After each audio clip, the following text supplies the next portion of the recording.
The man pressed the button, and a countdown lit up on the wall. If they could last 50 days, they would walk away with $5 million.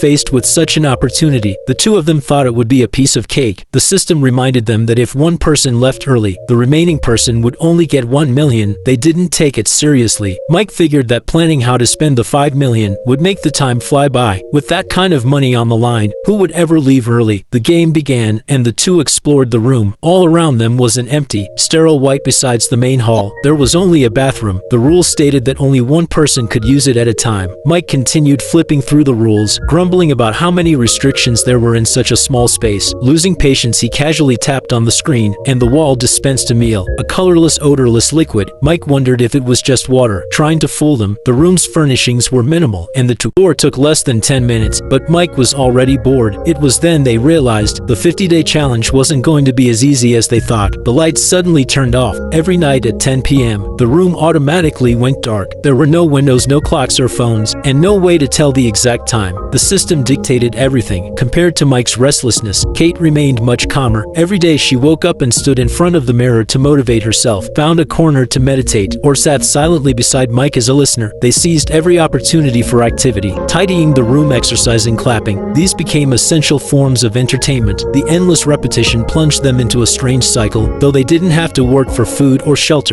their mental state visibly deteriorated. By the time half the countdown had passed, the once loving couple had completely lost the desire to interact. The appearance of a cockroach injected a spark of hope into Mike's dull soul. Mike named the cockroach and decided to keep it as a pet. But as soon as he tried to feed it, a cold electronic voice rang out. "Food is for contestants only." Helpless Mike could only choose to release it, but pressing the button to open the door would be considered a voluntary withdrawal by the system. Kate quickly stopped him, not wanting their efforts to be wasted over a cockroach. In the struggle, Kate accidentally stepped on the cockroach, and the two immediately fell into a cold war. With a month left to go, according to the rules, each person had 2 chances to exchange for entertainment. Mike decided to cash in part of the prize money to bring some joy to his life in the coming days.